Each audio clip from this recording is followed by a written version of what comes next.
오늘 하나님께서 우리에게 주시는 말씀은 구약성경 스가랴 6장 9절부터 15절까지입니다. 구약성경 1316쪽 스가랴 6장 9절부터 15절까지입니다. 스가랴서 6장 9절부터 15절까지입니다. 구약성경 스가랴 6장 말씀 9절부터 한 절씩 교독하겠습니다.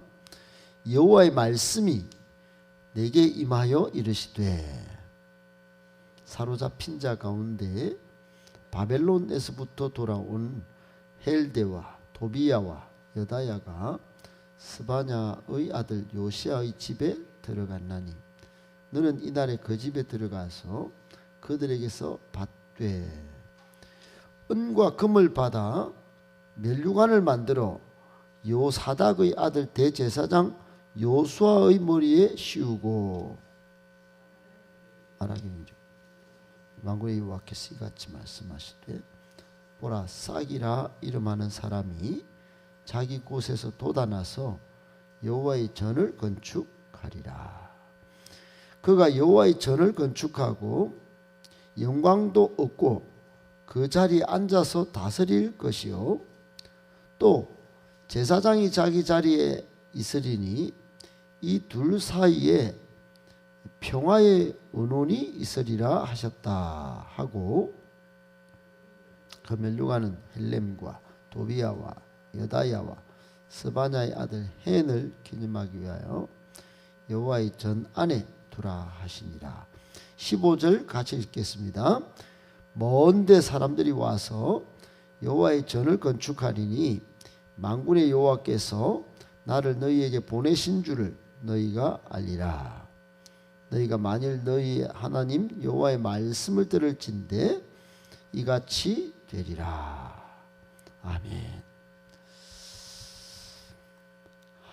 할렐루야.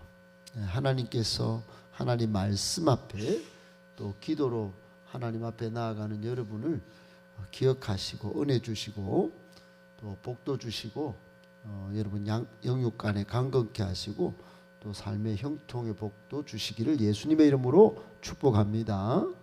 아멘. 오늘 말씀 세 가지로 정리해서 묵상하겠습니다. 첫 번째, 하나님은 마지막 시대를 살아가는 성도를 위로하고 격려하십니다. 하나님은 마지막 시대를 살아가는 성도를 위로하고 격려하십니다. 여러분 지금은 가히 이 마지막 시대라고 할 수 있어요. 이 마지막 시대라고 하는 의미는 2023년 그냥 뭐 또 내년은 2024년 그 다음에는 뭐 2025년 뭐 그렇게 말을 할 수 있겠죠.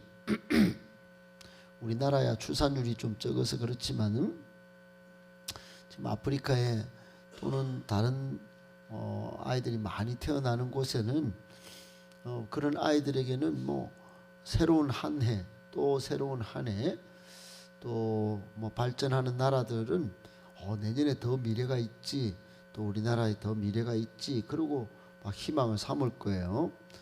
그런데 여러분 하나님의 구원의 역사 하나님의 역사의 쭉 그 진행 과정에서 보면 초림 예수님 이후에 지금 약 2000년이 흐르고 있는데 이 흐르는 역사의 그 마지막에 나타날 여러 가지 징조들 또 예수님의 재림의 어떤 현상들이 여러 군데서 나오고 있어요. 그런 가운데 하나님의 희망은 또 이 시대에 희망은 어디에 있을까? 하나님은 교회를 통하여 이 마지막 시대에 한 명이라도 더 노아의 방주 때처럼 물로 심판하기 전에 노아를 통하여 방주를 짓게 하시고 사람들로 방주 속으로 들어가서 살도록 한 것과 같이 교회가 마지막 시대의 방주와 같은 역할을 하기를 원하고 계십니다. 그렇기 때문에 교회는 이 마지막 시대에 한 명이라도 더 교회를 못 나오도록 만드는 요소를 없애고 더 매력 있는 교회로 또 사람들에게 빨리 방주의 역할을 할 수 있는 교회로 세워져야 되는 거예요. 그런 면에서 보면 우리 교회가 교회다운 교회가 되고 건강한 교회가 되어야 할 절체절명의 사명이 있다고 보여집니다. 이런 교회를 세워서 한 명이라도 더 이 나중에 예수님께서 언제 재림하실지 모를, 성경에는 도둑같이 예수님이 재림하실 것이라고 알려져 있는데 그 도둑같이라는 말은 갑작스럽게 어떤 사람도 알 수 없는 시대, 그런 시기에 딱 오신다는 건데, 여러분 그런 때를 대비하는 노력을 해야 되는데 우리 교회가 그렇게 준비되고 있다고 생각합니다만 여러분 어려움이 없을까요? 어려움이 있습니다. 여러 공격들이 있을 수 있어요. 그리고 성도들도 개인적인 고난도 있고 성도가 한 예수 그리스도를 구주로 믿는 공동체를 이룰 때 그 공동체 속에도 어려움이 고난이 있을 수 있어요. 그러면 하나님은 이런 고난이 없지 않은, 고난이 또 핍박이 또 대적이 있는데 그냥 발짝만 또 끼고 계신가? 그러면 심판과 재림의 날만 다 그냥 계산만 하고 계시고 아무것도 하지 않으시는가? 하나님이 급하세요. 그리고 마치 예수님께서 마지막 십자가를 지실 때 정말 하나님이 얼마나 급하게 예수님을 이렇게 생각하셨는지 겟세마네 동산에서 기도하실 때는 여러분 누가복음에 그게 보시면은 천사를 동원하십니다. 천사를. 그래서 천사를 동원해서 예수님의 기도를 도우시는 장면이 있어요. 천사가 돕더라. 그래서 천사가 돕습니다. 천사는 여러분 예수님도 돕지만은 이 히브리서에 보면은 하나님은 천사를 왜 만드셨나? 성도를 돕기 위해서 천사를 만들고 운행을 하세요. 그러니까 하나님은 지금 마지막 시대를 살아가는 이 세상의 희망이고 하나님의 희망인 교회 그리고 성도들을 끊임없이 위로하고 계시고 격려하고 계시고 또 마지막 시대에 성도다운 성도, 교회다운 교회를 지키시고 마침내 승리하시도록 하시는데 수많은 약속들이 있는데 오늘 본문의 말씀도 6장의 말씀도 그런 약속의 말씀이에요. 여러분 포로에서 이제 돌아와서 예루살렘의 성전을 이제 하나님께서 짓도록 학계 예언자와 스가랴 예언자를 동원하셔서 하나님이 말씀하시고 이제 제2성전 스룹바벨 총독을 중심으로 또 여호수아 대제사장을 중심으로 리더십들을 세워서 성전 기초를 놓고 지금 중간쯤 오다가 그만 바깥에 대적들이 생겼어요. 너희가 무슨 성전을 짓는다고 요놈들 봐라. 그러고는 막 사마리아에서부터 방해꾼들이 막 너희가 무슨 건강한 교회 웃기지 마라. 너희 이래가지고 무슨 별 볼 일 없는 것들이 뭐 포로에서 돌아와가지고 대제사장 요수아는 뭐 어떻고 스룹바벨 총독은 어떻고 여러분 그렇게 공격을 해대니까 그만 성전 건축이 중단이 됐어요. 16년째 왔습니다. 16년째. 여러분 16년은 작은 세월이 아니에요. 뭔가 될 만한데 안 되는 거예요. 그리고 16년을 그냥 시간을 세워라 왔어요. 그때 하나님은 이제 지난 장면에 대제사장 요수아에게 또 스룹바벨을 격려하시면서 스룹바벨아 이거 힘으로 되는 것도 아니다. 능력으로 되는 것도 아니야. 여호와의 영으로 돼.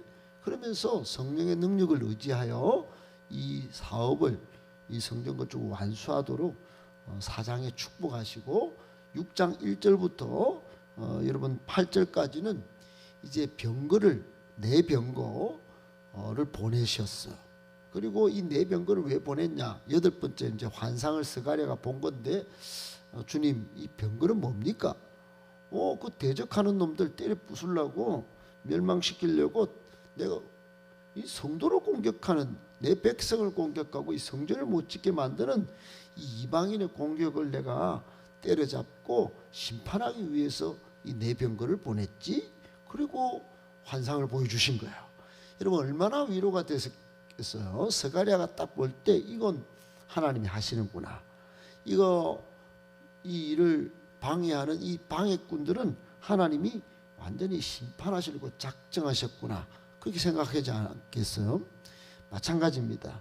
여러분, 요한계시록에 보면 1장에도 하나님께서 예수 그리스도를 통하여 이 금초대 사일, 일곱 금초대, 즉 이 교회 이 사이를 왔다 갔다 하시면서 노심초사하시면서 마지막 시대 소아시아의 일곱 교회를 전 세계 교회 대표로 이렇게 앞에 도드라지게 하시고 얼마나 빨리 막 돌아다니면서 챙기시는지 몰라요. 그리고는 때로는 격려도 하시고, 때로는 그렇게 교회를 그렇게 하면 안 된다 그러면서 사랑의 책망도 하시고, 첫사랑을 회복하도록 하시고, 온전한 구원을 이루도록 격려하시는 장면이 있습니다. 사랑하는 여러분, 하나님은 이 성경의 역사 가운데 한 번도 지금 교회가 구약교회나 신약교회나 교회다운 교회로 세워져 가는 데 있어서 손 놓고 계신 분이 아니세요.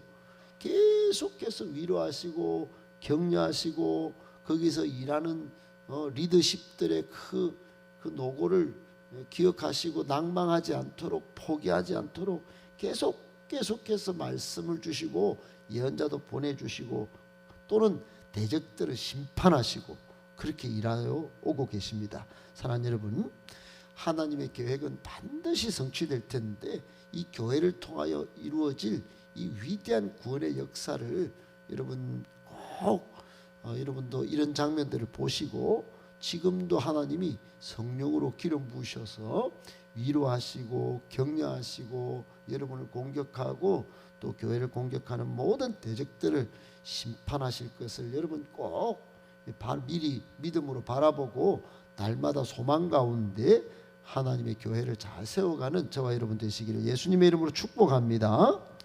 아멘. 두 번째, 참되고 궁극적인 성전은 예수 그리스도의 피값으로 세워진 교회입니다. 참되고 궁극적인 성전은 예수 그리스도의 피값으로 세워진 교회입니다. 이게 무슨 말일까요? 여러분, 오늘 9절 이하에 보면 하나님은 지금 포로기한 자들 중에 이 헬데, 도비야, 여기 이제 본문에 나와요. 여다야, 요시야, 이 네 명으로부터 이제 스가랴가 이제 이렇게 보는데, 금을 좀 받아라, 은도 좀 받아라. 그래가지고 그 받은 것을 면류관을 지어라. 면류관을, 머리에 쓰는 면류관을 만들어 제작을 해가지고 이 교회를 좀 만들어가는 이 성전을 이 운영을 할 대제사장 요수아에게 씌우라고 그걸 지금 이 말씀을 하셨어요. 그 다음에 3장 8절에 예언되었던 싹이라고 하는 싹, 12절 여러분 그게 후반절에 보면 보라, 싹이라 이름하는 사람이 이곳에서 막 일어나는 거예요. 이곳에서 돋아납니다. 성전에서 돋아나서 여호와의 전을 이제 건축하리라, 이렇게 말씀하셨어요. 여러분, 싹, 여기서 싹이라고 하는 것은 예수 그리스도를 예표하는 건데, 어떻든 여러분 거기서 자기 곳에서 딱 돋아나 가지고 이게 그 자리에서 이제 다스릴 것을 예언을 하셨어요. 그리고는 이제 이 면류관은 또 이게 잘 받아 가지고 이 그막 조금 전에 네 명이 은금을 냈잖아요. 이 네 사람을 기념하기 위해서 여호와의 전에 잘 보관하도록 14절에 기념하기 위하여, 또 잠깐 그렇게 되어 있어요. 기념하기 위해서 이 사람들의 공로, 이 사람들의 헌신, 이 사람들이 드린 거, 이 대제사장에게 씌워서 성전을 건축하는 게 하나님의 소망이고 희망인데, 이 일에 아주 기꺼이 헌신한 이 네 사람들 기념하기 위해서 여호와의 전에 잘 보관하도록 했어요. 중요한 건 이겁니다. 중요한 건 싹이라 이름하는 사람이 여기 돋아나 가지고 여호와의 전을 건축하는 거야.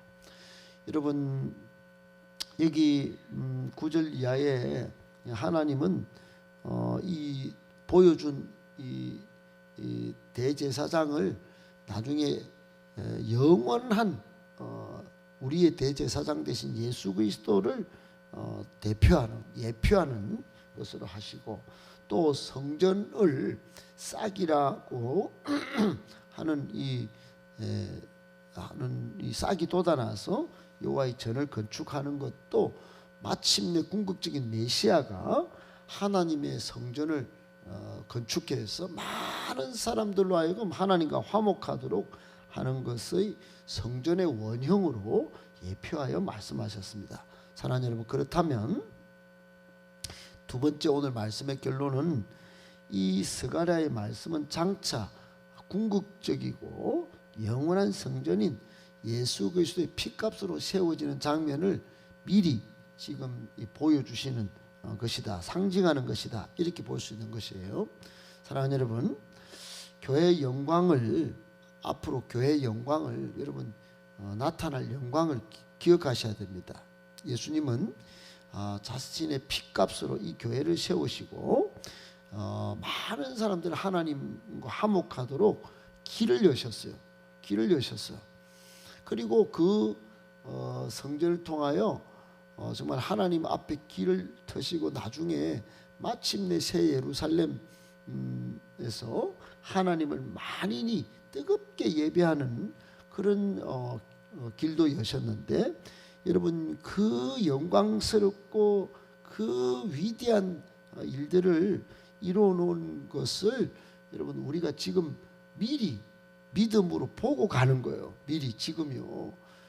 여러분 그냥 교회 건물로 때로는 비도 새고 때로는 요즘은 교회를 세상 사람들이 욕도 하고 그렇게 하지만 예수님의 피값으로 이 영광스러운 교회가 이미 스가랴 예언자를 통하여 궁극적인 교회가 세워질 것을 하나님께서 말씀하신 것을 꼭 기억하고, 여러분 그 영광을 미리 바라보면서 뜨겁게 예배하시고 뜨겁게 하나님 나라를 잘, 교회를 잘 섬기시는 저와 여러분 되시기를 축복합니다. 그냥 대충 예배가 쇼가 아니에요. 그냥 대충 마당만 밟고 가는 게 교회가 아닙니다. 이 장면을 통하여 하나님이 예수 그리스도의 피값으로 세워지는 교회를 예표하시고, 이게 궁극적인 하나님과 화목하는 길이다, 이런 싹이라 하는 이런 메시아가 나와서 여호와의 궁극적인 성전을 건축할 것이다, 이건 이미 몇백 년 전부터 막 만들어 가시는 장면, 여러분 이 성전이 온전히 회복되어져서 하나님을 뜨겁게 예배하는 장면을 이렇게 미리 말씀하시면서 우리에게 교훈하는 궁극적인 이유는 바로 그런 것이에요. 꼭 기억하고 예배가 더 뜨거워지기를 예수님의 이름으로 축복합니다. 아멘. 마지막 세 번째, 하나님 나라를 위한 헌신 반드시 영광으로 갚아주십니다. 사랑하는 여러분, 오늘 본문에 이 봉헌한 이들 4명을 기념해서 면류관을 여호와의 전에 잘 보관하는 것을 14절에 말씀하셨죠. 근데 이제 여러분 이 사람들이 은금을 이 면류관을 짓는데 바쳤는데, 여러분 가만히 생각해 보세요. 이 사람들 포로에서 귀환해 가지고 형편이 어떻겠습니까? 내 몸, 우리 가족, 우리 가정 살리기도 안 바빴겠어요. 대부분의 사람들이 다 그랬습니다. 그래서 학개와 스가랴를 통하여 성전부터 먼저 지어라, 너그지 말고. 그래서 학개 예언자를 통하여도 말씀하시고 지금 스가랴 예언자를 통하여 그렇게 말씀하셨어요. 그런데 이 네 사람은 좀 달랐다 이 말입니다. 자신의 살림살이 챙기기도 바빴을 텐데 성전 건축을 우선시하고 구원의 기쁨을 우선시하고 기꺼이 면류관을 만드는데, 대제사장 여호수아의 면류관을, 이 하나님의 권위를 세우는데 우선적으로 자신을 드렸어요. 여러분 하나님 앞에서 작은 일 큰 일이 없습니다. 하나님 앞에서 조그만 일이라도 기꺼이 충성스럽게 헌신한 것을 하나님은 반드시 영광스럽게 받으시고 여러분 복 주시는 줄 믿기를 축복합니다. 달란트 비유가 그런 것이에요. 한 달란트 받은 자도 5달란트 받은 자도 이 하나님이 정말 이 5달란트도 귀하게 여기고 한 달란트도 귀하게 여기고 작은 일에 충성하면 될 것을 그걸 그러지 못해가지고 여러분 하나님의 뜻도 모르고 하나님의 값어치도 평가할 수 없는 무지에 빠졌다가 결국 한 달란트 받은 사람은 그 하나님은 한 달란트 그 작은 일에도 충성하는 것을 기뻐하는 줄 모르고 그렇게 살다가 나중에 이를 갈고 그렇게 되잖아요. 사랑하는 여러분, 오늘 15절에 보면 먼데 있는 사람들도 이제 나와서 이 성전 건축에 된 거를 합류하고 예배를 드리는 그런 장면을 보여주셨는데, 사랑하는 여러분 꼭 기억하십시오. 여러분의 헌신, 여러분이 교회와 하나님 나라를 위한 헌신, 하나님은 반드시 영광으로 복으로 갚아주십니다. 할렐루야. 작은 일은 결코 없습니다. 기도로 여러분 또 기꺼이 여러분의